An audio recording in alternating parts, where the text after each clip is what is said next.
கோவையில் 17 வயது சிறுமிக்கு கூட்டு பாலியல் வன்கொடுமை செய்த 7 கல்லூரி மாணவர்கள் போக்சோவில் சிக்கினர். தமிழகத்தில் நடைபெறும் கூட்டு பாலியல் வன்கொடுமை அட்டூழியங்களால் சிறுமிகள் முதல் மூதாட்டிகள் வரை அச்சம். கோவை அருகே 17 வயது சிறுமி 7 பேரால் கூட்டு பாலியல் வன்கொடுமை செய்யப்பட்ட சம்பவத்திற்கு அதிமுக பொதுச் செயலாளர் கடும் கண்டனம். தனக்குத்தானே அப்பா என்று புகழாரம் சூட்டிக் கொள்பவருக்கு இந்த மாணவி மகள் போன்றவர் இல்லையா? இவரது பாதுகாப்பு பறிபோனதற்கு யார் பொறுப்பு என கேள்வி. மழை நிலவரம் தங்க விலை நிலவரம் போல் கொலை நிலவரத்தை எடுத்து பாலியல் குற்ற நிலவரம். இன்றைய பாலியல் குற்ற நிலவரம். திருப்பூரில் வடமாநில பெண் ஒருவர் கணவர் மற்றும் குழந்தையின் கண்முன்னே கத்து முனையில் மிரட்டப்பட்டு 3 பேர் கொண்ட கும்பலால் கூட்டு பாலியல் வன்கொடுமை செய்யப்பட்ட கொடூரம். தனது வாரிசுகளின் அரசியல் வளர்ச்சி குறித்து மட்டுமே சிந்தித்து தமிழகத்தை சீரழித்துவிட்டு அப்பா என தனக்குத்தானே பட்டம் சூட்டிக்கொண்ட ஸ்டாலினின் அரசு இந்த கொடூரத்திற்கு என்ன பதில் சொல்லும் என மக்கள் கேள்வி. திண்டுக்கல் மாவட்டம் பழனியில் வீட்டுக்குள் அத்துமீறி நுழைந்து தனியாக இருந்த 17 வயது சிறுமிக்கு பாலியல் தொல்லை கொடுத்த காம கொடூரன் சிக்கினான். ஸ்டாலின் ஆட்சியில் பள்ளி கல்லூரிகளை தொடர்ந்து வீடுகளில் இருக்கும் சிறுமிகளுக்கும் பாதுகாப்பு இல்லாத சூழல் உருவாகியுள்ளது. நாமக்கல் மாவட்டம் ராசிபுரம் அருகே 7ஆம் வகுப்பு மாணவிக்கு பாலியல் தொல்லை அளித்ததாக யுவராஜ் என்பவர் போக்சோவில் கைது. திராவிட மாடல் ஆட்சியில் பள்ளி கல்லூரி மாணவிகளுக்கு எதிரான பாலியல் அத்துமீறல்கள் அதிகரித்து வருவதாக பொதுமக்கள் குற்றச்சாட்டு. செங்கல்பட்டு மாவட்டம் திருக்கழுக்குன்றம் அருகே 16 வயது சிறுமியை பாலியல் வன்கொடுமை செய்து போக்சோ வழக்கில் சிக்கிய கைதி தப்பி ஓட்டம். தமிழகத்தில் குழந்தைகள் மற்றும் சிறுமிகளுக்கு எதிரான குற்றங்கள் அதிகரித்து வரும் நிலையில் ஸ்டாலினின் ஏவல் துறை அலட்சியமாக செயல்படுவதாக மக்கள் விமர்சனம். கள்ளக்குறிச்சி மாவட்டம் சின்னசேலம் அருகே 15 வயது சிறுமியை பாலியல் வன்கொடுமை செய்து கர்ப்பமாக்கிய இளைஞர் போக்சோவில் சிக்கினார்.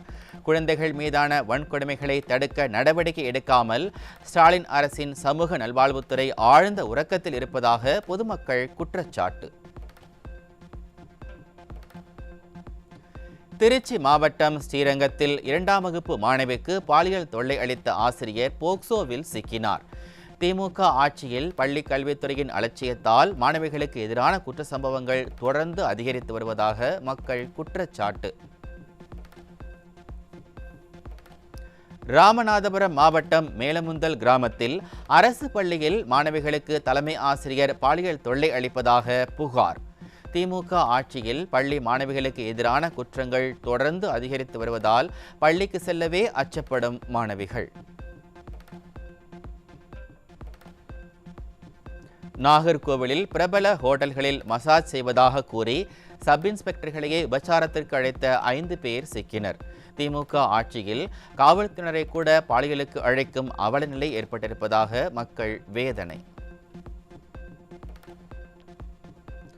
தமிழ்நாட்டில் 18 நாட்களில் 112 பாலியல் வன்கொடுமை சம்பவங்கள் அரங்கேறியதால் மக்கள் அதிர்ச்சி.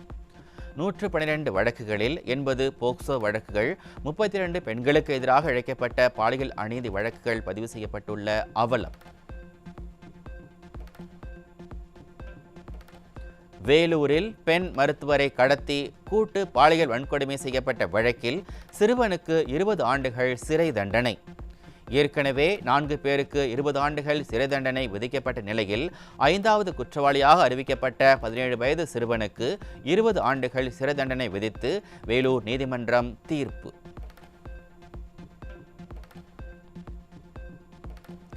திண்டுக்கல் மாவட்டம் வத்தலக்குண்டு அருகே கொன்னம்பட்டியில் முன்விரோதம் காரணமாக 2 அடித்து கொலை. திமுக ஆட்சியில் கொலை சம்பவங்கள் சர்வசாதாரணமாகிவிட்டதாக மக்கள் வேதனை. கடலூர் மாவட்டம் விருதாச்சலம் அருகே காவல் நிலையம் அருகே உள்ள காப்புக்காட்டில் உடலில் இரத்த காயங்களுடன் திருநங்கையின் சடலம் கண்டெடுப்பு. ஸ்டாலினின் திமுக ஆட்சியில் காவல்துறை மீது சிறிதும் பயம் இல்லாததால் நாள்தோறும் குற்ற சம்பவங்கள் அதிகரித்து வருவதாக மக்கள் குற்றச்சாட்டு. மதுரை மாவட்டம் அலங்காநல்லூர் அருகே 2 இளைஞர்களை பட்டாக்கத்தியால் சரமாரியாக வெட்டிய முகமூடி கும்பல். திமுக ஆட்சியில் நாளுக்கு நாள் அதிகரித்து வரும் பட்டாக்கத்தி கலாச்சாரத்தால் மக்கள் வெளியில் செல்லவே அச்சம். தமிழ்நாட்டில் கடந்த 18 நாட்களில் 55 கொலை சம்பவங்கள் அரங்கேறிய அவலம். ஒட்டுமொத்த தமிழ்நாடே கொலை நாடாக மாறியுள்ளதுதான் திமுக ஆட்சியின் லட்சணம் என மக்கள் கொந்தளிப்பு. பட்டியல் சமூக மாணவர் விக்னேஷ் மரண வழக்கில் காவல்துறையும் மாவட்ட நிர்வாகமும் நேரத்திற்கு ஒரு கதை சொல்வதாக பாதிக்கப்பட்டவர்கள் வேதனை. அரசு பொறியியல் கல்லூரியில் அரங்கேறிய இந்த பயங்கரம் அப்பட்டமான படுகொலை எனவும் காவல்துறை தடயங்களை மறைக்க முயல்வதாகவும் குற்றச்சாட்டு. இந்த வழக்கில் தொடர்ந்து காவல்துறையும் மாவட்ட நிர்வாகமும் சில கட்டுக்கதைகளை தொடர்ந்து சொல்லுது. இந்த வழக்கில் அந்த வழக்கை ஒரு குழந்தை, இந்த நடந்த விஷயங்களை ஒரு குழந்தை பார்த்தா கூட இது ஒரு படுகொலை என்பது சொல்லுது. அந்த அளவுக்கு இந்த உடலில் சில தடயங்களை அழிக்கிறதுக்கான முயற்சிகள்லாம் நடந்திருக்கு. அதெல்லாம் நாங்கள் விக்னேசனுடைய தந்தை நேரடியாக போய் பார்த்துட்டு நமக்கு சொன்ன செய்திகள். பல்லடம் அருகே ஒரே குடும்பத்தைச் சேர்ந்த 3 பேர் கொலை செய்யப்பட்ட வழக்கில் 5 லட்சம் தருகிறேன், கொலை குற்றத்தை ஒப்புக்கள் என பட்டியல் இன சமூகத்தினரை மிரட்டும் விடியா திமுக அரசின் ஏவல் துறை. கொலை வழக்கில் குற்றவாளிகளை கண்டுபிடிக்க முடியாமல் பட்டியல் இன மக்களை பலிகடா ஆக்குவதா என ஸ்டாலின் கட்டுப்பாட்டில் உள்ள ஏவல் துறைக்கு மக்கள் கேள்வி. பல்லடம் சேமநாயக்கப்பாளைய வழக்கில் எங்களை போலீஸ்காரங்க ரொம்ப டார்ச்சர் பண்ணி அந்த கொலை வழக்கில் ஒத்துக்க சொல்லி அங்கே எங்களை டார்ச்சர் பண்ணுறாங்க. தினம் ஒரு பசங்களை கூப்பிட்டு போய் விசாரிக்கிறாங்க. 10 டீம் போலீஸ்காரங்க விசாரிச்சுக்கிட்டே இருக்கிறாங்க. எங்கள் ஏரியாவை மட்டும் தான் டார்கெட் பண்ணி இந்த ஏரியாவில் ஆளை பிடிச்சி உள்ளே போடணும் அப்படின்ற ஒரு மைண்ட் செட்லேயே அவங்க கூப்பிட்டு விசாரிச்சுட்டே இருக்கிறாங்க. ஒரு வாரமாகவே மருமகன் ஹரிதாஸை கூப்பிட்டு விசாரிச்சுக்கிட்டு இருக்காங்க. அவனை கூப்பிட்டு போய் நேற்று கண்ணை கட்டி பின்னாடி கையை கட்டி டேபிளில் படிக்க வச்சு அடித்து துன்புறுத்திருக்கிறாங்க. துப்பாக்கியெல்லாம் காட்டி மிரட்டி இந்த கேஸை ஒத்துக்கடா அப்படின்னு சொல்லி அவனை மிரட்டுறாங்க. திருவாரூர் மாவட்டம் திருத்துறைப்பூண்டி அருகே வயல்வெளியில் அழுகிய நிலையில் மனித எலும்புக்கூடுகள் கண்டெடுக்கப்பட்டதால் அதிர்ச்சி. ஸ்டாலினின் ஆட்சியில் மர்ம மரணங்களும் அடையாளம் தெரியாத சடலங்கள் குறித்த செய்திகளும் நாள்தோறும் வெளிவருவதால் மக்கள் அதிர்ச்சி. ராமநாதபுரம் மாவட்டம் மண்டபம் அருகே 75 லட்சம் ரூபாய் மதிப்புடைய 25 கிலோ சாரஸ் என்கிற போதைப் பொருள் சிக்கியது. விடியா ஆட்சியில் விதவிதமான பெயரில் போதைப்பொருள் புழக்கம் அதிகரித்து தமிழகம் சீரழிந்திருப்பதாக மக்கள் வேதனை. சென்னை நுங்கம்பாக்கம் அருகே மெத்தபெட்டமைன் மற்றும் 26 சிரிஞ்சுகளுடன் 3 இளைஞர்கள் சிக்கினர்.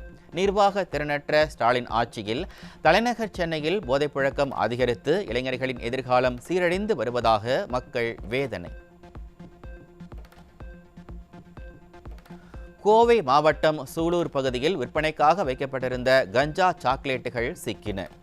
திமுக ஆட்சியில் போதைப் பொருட்களை கட்டுப்படுத்த முடியாமல் ஏவல் துறை திணறி வருவதாக மக்கள் குற்றச்சாட்டு. திருவண்ணாமலை மாவட்டம் வந்தவாசி அருகே பட்டியல் இன விவசாயிகளின் பயிர்களை ட்ரோன்கள் மூலம் பயிர்க்கொல்லி மருந்து தெளித்து அழித்த விவகாரம் குறித்து போலீசில் புகார் அளித்தும் நடவடிக்கை இல்லை. சமூக நீதி குறித்து மேடைக்கு மேடை பேசும் ஸ்டாலின் ஆட்சியில் நாளுக்கு நாள் பட்டியல் இன சமூகத்திற்கு எதிரான கொடுமைகள் அதிகரித்து வரும் அவலம்.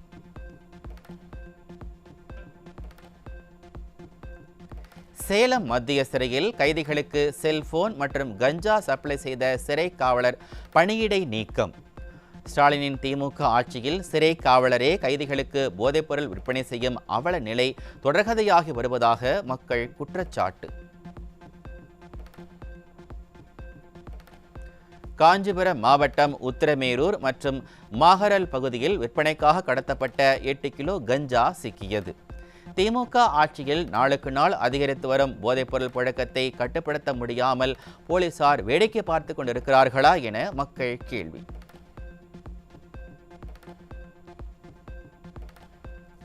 ராணிப்பேட்டை மாவட்டம் அரக்கோணம் ரயில் நிலையம் அருகே விரைவு ரயிலில் கடத்தி வரப்பட்ட 22 கிலோ கஞ்சா பிடிபட்டது. திராவிட மாடல் மற்றும் மைனாரிட்டி பாஜக ஆட்சியில் ரயிலில் போதைப்பொருள் கடத்தல் சம்பவங்கள் தொடர்கதையாகி வருவதாக மக்கள் வேதனை.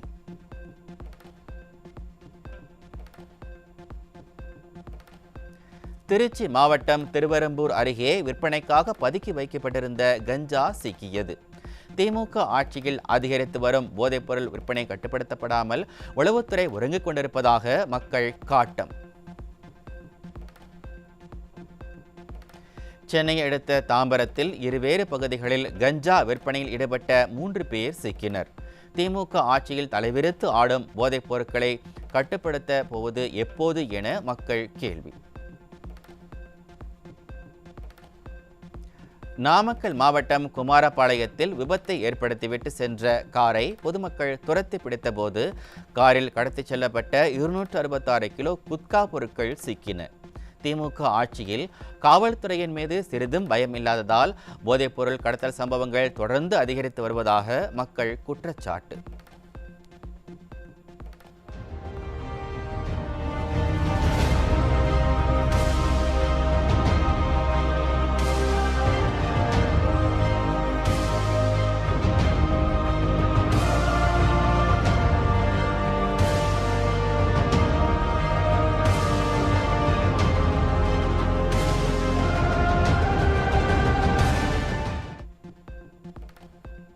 சென்னை அரும்பாக்கம் காவல் நிலையம் அருகே தடை செய்யப்பட்ட குட்கா உள்ளிட்ட போதைப் பொருட்கள் விற்பனை அமோகம். ஸ்டாலின் ஆட்சியில் ஏவல் துறையின் உறுதியுடனேயே போதைப்பொருள் விற்பனை நடைபெறு வருவதாக பொதுமக்கள் குற்றச்சாட்டு.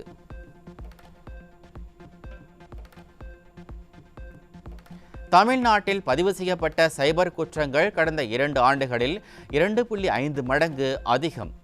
மொத்த புகார்களில் உயர்நீதிமன்ற ஆலோசனையின்படி 3% வழக்குகளில் மட்டுமே எஃப்ஐஆர் பதிவு செய்யப்பட்டிருப்பதாக தகவல். விருதுநகர் மாவட்டத்தில் ராஜபாளையம் அருகே நெல் கிடங்குகள் இல்லாததால் 30,000க்கும் மேற்பட்ட நெல் மூட்டைகள் சாலையில் கிடக்கும் அவலம். ஸ்டாலின் ஆட்சியில் டாஸ்மாக் மதுக்களை பதுக்க கிடங்குகள் இருக்கின்றன, விவசாயிகளின் நெல் மூட்டைகளை அடுக்க கிடங்குகள் இல்லை என விவசாயிகள் வேதனை. டாஸ்மாக்கு மட்டும் பீர் பிராந்தி இறக்குறதுக்கு மட்டும் கிட்டங்க இருக்கு, இதுக்கு கிட்டங்க இல்லை என்றால் விவசாயிகளுடைய பரிதாப நிலைமையை எங்கன்னு சொல்லன்னு தெரியல. தேர்தல் வாக்குறுதிப்படி விவசாயிகளுடைய குறைகளை தீர்ப்போம்னு சொன்னாங்க. நடு ரோட்டில் நெல்லுகளை உற்பத்தி பண்ணிட்டு கட்டுப்படியாகாத விலையிலையும் இந்த மாதிரி கஷ்டப்பட்டு இருக்கோம். பரிதாப நிலை. நகையை அடைவுத்து உற்பத்தி பண்ண விவசாயிகள் நெல்லில் ரோட்டில் தட்டிக்கிட்டு கொண்டு போக வழி இல்லாமல் பரிதாப நிலையில் இருக்கும். கைத்தறி நெசவாளர்கள் தங்களது கூலியை ரொக்கமாக வழங்காமல் வங்கிக் கணக்கில் செலுத்தும் உத்தரவை கண்டித்து போராட்டம். காஞ்சிபுரம், மதுரை, கோவை உள்ளிட்ட பல்வேறு பகுதிகளில் நெசவாளர்கள் பாதிக்கப்பட்டிருப்பதாக வேதனை.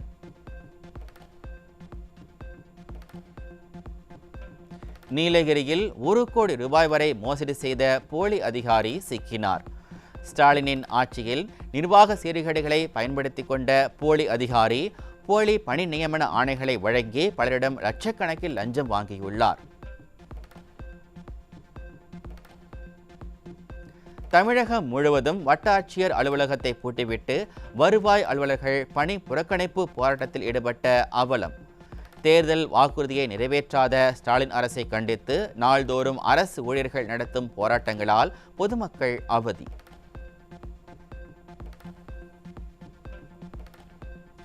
தமிழகத்தில் RSV என்ற சுவாசப்பாதை தொற்று மற்றும் இன்ஃப்ளூயன்சா தொற்று பரவி வருவதாக பொது சுகாதாரத்துறை தகவல். நோய் தொற்று தீவிரமடையும் முன்பே முகாம்களை நடத்தி வைரஸ் தொற்றை கட்டுக்குள் கொண்டுவர வேண்டும் என ஸ்டாலின் அரசுக்கு மக்கள் கோரிக்கை. SSA நிதியை மைனாரிட்டி பாஜக அரசு தராததாலும் திராவிட மாடல் அரசுக்கு கேட்டு பெற தெரியாததாலும் ஆசிரியர் மற்றும் மாணவர்களின் எதிர்காலம் கேள்விக்குறியாகும் அவலம். ஆட்சியாளர்கள் அரங்கேற்றும் அரசியல் நாடகங்களால் 15,000 ஆசிரியர்களின் ஊதியமும் பள்ளிகளில் வளர்ச்சிப் பணியும் முடங்கும் அபாயம் இருப்பதாக கல்வியாளர்கள் வேதனை. உயர்நீதிமன்ற உத்தரவை மீறி தமிழக சிறைகளில் அலுவலக பணிகளில் தண்டனை கைதிகளை பயன்படுத்துவது தொடர்கதையாகி வரும் அவலம். புழல் சிறையில் இருக்கும் தண்டனை கைதி கோதண்டம் என்பவர் சிறை அதிகாரிகளுக்கு உதவியாக அலுவலக பணிகளை செய்து வந்ததால் தனக்கு பரோல் அனுமதிக்க வேண்டும் என நீதிமன்றத்தை நாடியதால் அதிர்ச்சி.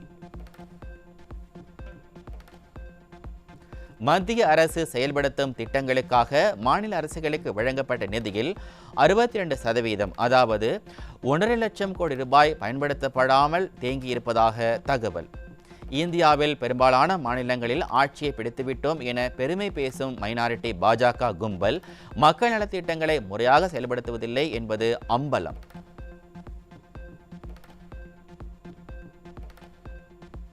சபரிமலையில் 18 படிகளில் ஏறியதும் ஐயப்ப சுவாமியை அதிக நேரம் தரிசிக்கும் புதிய திட்டம் மார்ச் 14ஆம் தேதி முதல் 6 நாட்களுக்கு சோதனை முறையில் நடைமுறைப்படுத்தப்பட உள்ளது. புதிய திட்டத்தின் மூலம் 15 மீட்டர் தூரம் வரை நடந்து சென்றவாறு ஐயப்ப சுவாமியை வணங்க முடியும் என்றும் 30 வினாடிகள் வரை தரிசனத்திற்கான வாய்ப்பு இருப்பதாகவும் தகவல். மகா கும்பமேளாவில் கோடிக்கணக்கான பக்தர்கள் நீராடிய புனித நதிகளில் மனித மலத்தில் உள்ள பாக்டீரியாக்கள் அதிக அளவு இருப்பதாக மத்திய மாசு கட்டுப்பாட்டு வாரியம் அறிவிப்பு. ஸ்வச் பாரத் திட்டம் என விளம்பரம் தேடிக்கொள்ளும் மைனாரிட்டி பாஜக அரசு நதிகளின் நீர்த்தரத்தை பராமரிப்பதில் தோல்வி அடைந்துவிட்டதாக மக்கள் குற்றச்சாட்டு. கடந்த ஜனவரியில் இந்தியாவில் வர்த்தக பற்றாக்குறை 1,91,000 கோடியாக உயர்வு. மேக் இன் இந்தியா, சுயசார்பு இந்தியா என பெருமை பேசிக்கொள்ளும் மைனாரிட்டி பாஜக ஆட்சியால் பொருளாதார சமநிலையை பேணுவது எதிர்காலத்தில் மிகப்பெரிய சவாலாக இருக்கும் என தகவல். இந்தியாவின் சர்க்கரை உற்பத்தி 12% வரை வீழ்ச்சியடைந்து சர்க்கரை உற்பத்தி 197 லட்சம் டன்னாக உள்ளது. மகாராஷ்டிரா மற்றும் கர்நாடகாவில் உற்பத்தி பாதிக்கப்பட்டதன் காரணமாக இந்த வீழ்ச்சி ஏற்பட்டிருப்பதாக தகவல். இந்தியாவில் 2025 சுற்றுச்சூழல் விதிமுறைகள் காரணமாக ஏர் கண்டிஷனர் உற்பத்தியாளர்கள் உதிரி பாகங்கள் கிடைக்காமல் திண்டாடி வருவதாக தகவல். 2024ஆம் ஆண்டில் ஏசி விற்பனை 40% முதல் 50% வரை அதிகரித்துள்ள நிலையில் உற்பத்தியில் பாதிப்பு இருப்பதால் ஏசி விலை 25% வரை உயரலாம் என தகவல். டெல்லி பாஜக முதல்வர் மற்றும் அமைச்சர்கள் பதவியேற்பு விழாவில் நிதிஷ்குமார் பங்கேற்கப் போவதில்லை என தகவல். மைனாரிட்டி பாஜக அரசு பீகாருக்கு பல ஆயிரம் கோடி ரூபாய் நிதி ஒதுக்கியும் நிதிஷ்குமார் தேசிய ஜனநாயக கூட்டணிக்கு பல்வேறு குடைச்சல்களை கொடுத்து வருவதாக தகவல். அமெரிக்க அரசின் கருவூலத்திலிருந்து செலவிடப்பட்ட 409 லட்சம் கோடி ரூபாய் எதற்காக செலவானது என்ற கணக்கு காட்டப்படவில்லை என எலான் மஸ்க் தகவல். இந்த தொகை யாருக்கு எதற்காக வழங்கப்பட்டது என்பதை கண்டுபிடிக்க முடியவில்லை எனவும் தகவல்.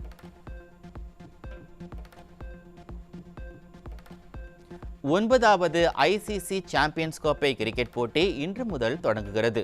முதல் ஆட்டத்தில் பாகிஸ்தான், நியூசிலாந்து அணிகள் மோதுகின்றன. FIH ப்ரோ லீக் மகளிர் ஹாக்கி தொடரில் ஸ்பெயின் அணியிடம் இந்திய மகளிர் அணி தோல்வியடைந்தது.